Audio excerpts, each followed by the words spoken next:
Meus queridos irmãos e irmãs, nós vamos nos aproximando do tempo da paixão. Ou seja, a Quaresma, ela é dividida em duas partes.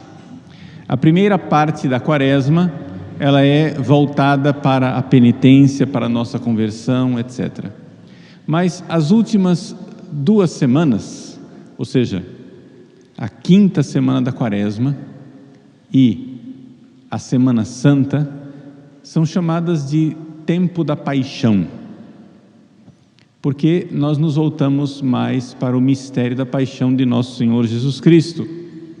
Nesse domingo, 5º domingo da Quaresma, era também chamado no calendário litúrgico antigo de primeiro domingo da paixão. E o domingo de Ramos é chamado de segundo domingo da paixão. Estou dizendo isso para nós, já nos prepararmos psicologicamente, espiritualmente, para esta mudança de foco que os evangelhos já estão nos preparando.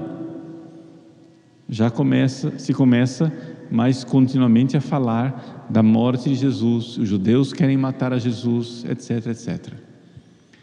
No próximo domingo, vocês virão à igreja e as imagens estarão todas veladas, cobertas por um véu.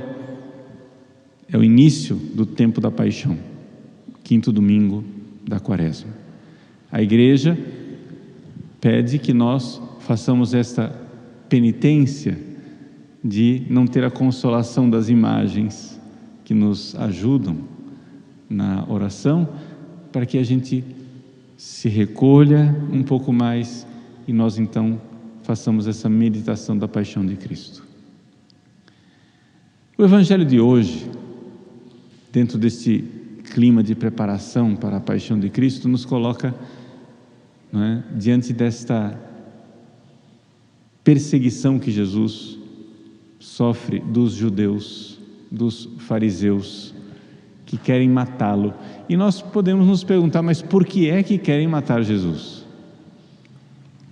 Poderíamos dar várias respostas a essa pergunta, mas a resposta fundamental é porque os fariseus, os judeus, tinham inveja de Jesus. O Evangelho de São João deixa muito claro essa realidade da inveja.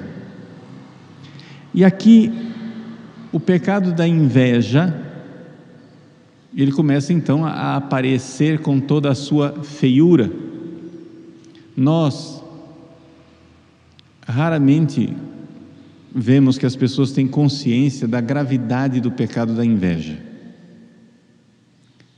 Como se a inveja fosse simplesmente um sentimentozinho. Mas não é um simples sentimento. Vejam, o pecado da inveja é um pecado satânico.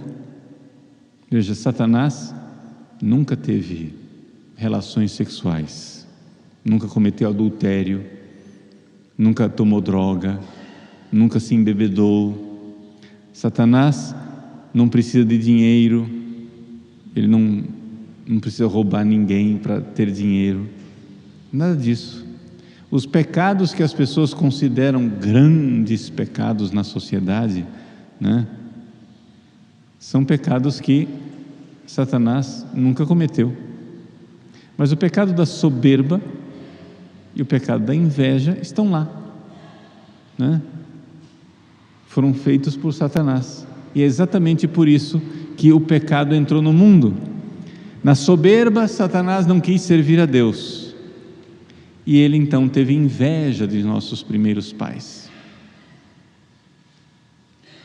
Deus criou o mundo, e quando Ele criou os anjos, e convidou os anjos todos ao servirem, e servindo nesse serviço, os anjos iriam reinar em tronos gloriosos no céu.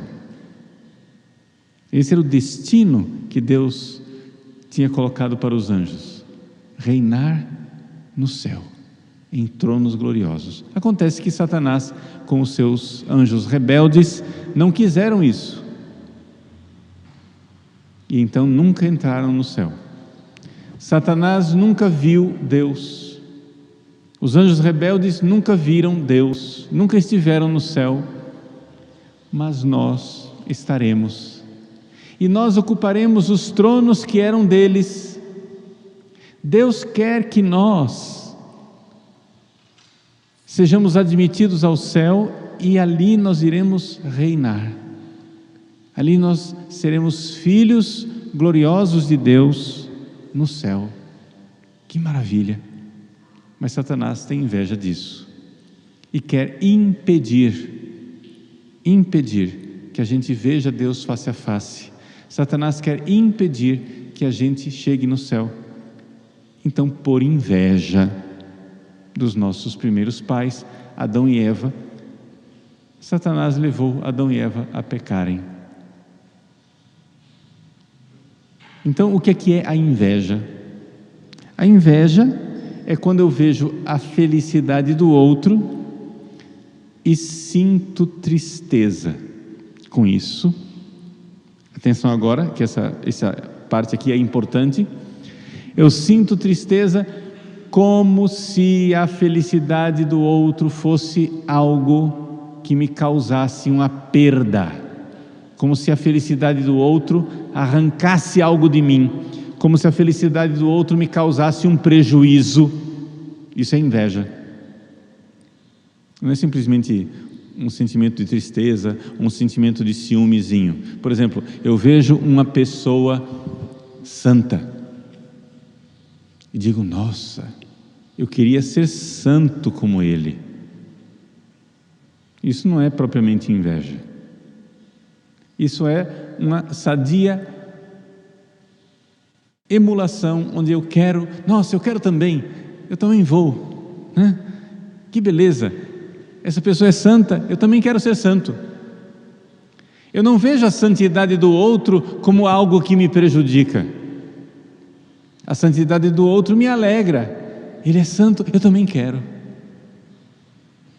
Mas a inveja de Satanás é ver que Adão e Eva, no paraíso, eram santos, estavam destinados ao céu, e ele vê isso como uma desgraça para ele. Eu não irei no céu, eles vão, eles serão felizes, eu nunca serei feliz, e isto para mim é algo que me causa, né, uma dor. Isso me causa, porque é como se aquilo me prejudicasse. A felicidade do outro é apresentada para mim como algo, como um prejuízo, algo que me arranca um pedaço. E então, esse é o pecado da inveja. Se você vir esse sentimento dentro de você, renuncie a ele. Padre, como é que a gente lida com o pecado da inveja? É mais ou menos como quando vem uma tentação sexual. Vem aquele sentimento, você vê que ele é mau, você renuncia àquilo, você rejeita, vai para outro lugar. E então, aprenda a dar graças a Deus, louvar a Deus pelo bem do outro, louvar a Deus porque o outro está sendo abençoado. Queira também a mesma bênção que ele tem, mas não veja nisso uma tristeza e um prejuízo para você. Veja a razão de ação de graças e de louvor. Meu Deus, que bom que abençoastes o meu irmão. Pois bem, explicado o que é inveja, quais foram as consequências da inveja ao longo da história da salvação? Foi por inveja que Caim matou Abel.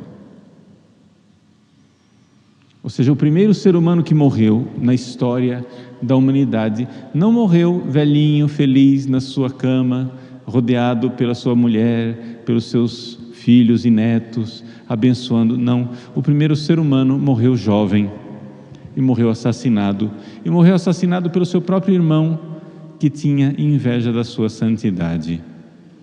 Abel era santo e Deus amou Abel. Caim não era santo e Deus olhou para Caim e disse, assim não dá. Caim, vendo a predileção divina por Abel, quis matá-lo. E ali Neste sangue derramado de Abel, nós temos a história, né, trágica do que Satanás quer sempre fazer. Foi por inveja que os irmãos de José venderam José no Egito. Foi por inveja que Saul quis matar Davi.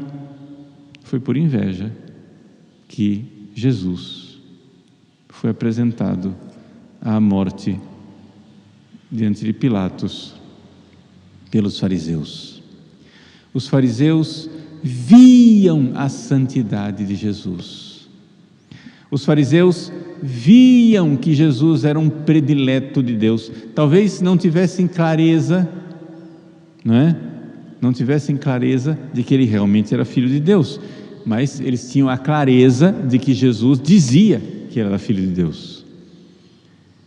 E por inveja, Jesus é o predileto, Jesus é o escolhido, Jesus é o amado de Deus, e Deus disse isso várias vezes. No batismo: Tu és o meu filho muito amado, no qual coloquei toda a minha complacência. No Monte Tabor, na transfiguração: Eis o meu filho muito amado, escutai-o. E Deus mostrava no dia a dia que Jesus era o seu predileto, que Jesus era verdadeiramente muito santo, muito amado por Deus. Claro, nós sabemos que ele não era somente muito santo, muito amado por Deus, ele era o próprio Deus que se fez homem. Mas a humanidade de Cristo, seu corpo e sua alma, ele, humano como nós, não tem dúvida que aquilo é uma predileção. Pois bem, os fariseus sentiram inveja e por isso queriam matar Jesus, queriam destruir Jesus, queriam condená-lo à morte. E é essa temática que irá se repetir constantemente no Evangelho de São João, como um processo jurídico, onde testemunhas são arroladas, acusações aparecem, e Jesus então começa a dar testemunha de onde ele é, quem ele é, e não há dúvida nenhuma, ele não é somente um profeta, um iluminado, ele é o próprio Filho de Deus que se fez homem. Nós nunca vimos a Deus, ele viu a Deus. E aqui a nota básica e fundamental da inveja de Satanás. Satanás nunca viu Deus. Satanás nunca verá Deus. Jesus viu Deus. E nós veremos a Deus. Por isso a inveja. Por isso, meus irmãos, entremos nesse tempo da paixão, lutando, né? É sexta-feira. Sexta-feira sempre a gente recorda a paixão de Cristo com grande, né, intensidade. Vamos viver a paixão de Cristo, a Passio Domini, a paixão do Senhor. Vamos viver esses tempos agora com grande intensidade, nos voltando para nosso Senhor, sabendo que Ele morreu para abrir as portas do céu, para que nós vejamos Deus face a face. Ele que viu Deus, quer que nós vejamos Deus. Satanás, que nunca verá a Deus, não quer que nós vejamos Deus. E essa é a única luta que importa. No fim das contas, essa é a única realidade que é definitiva.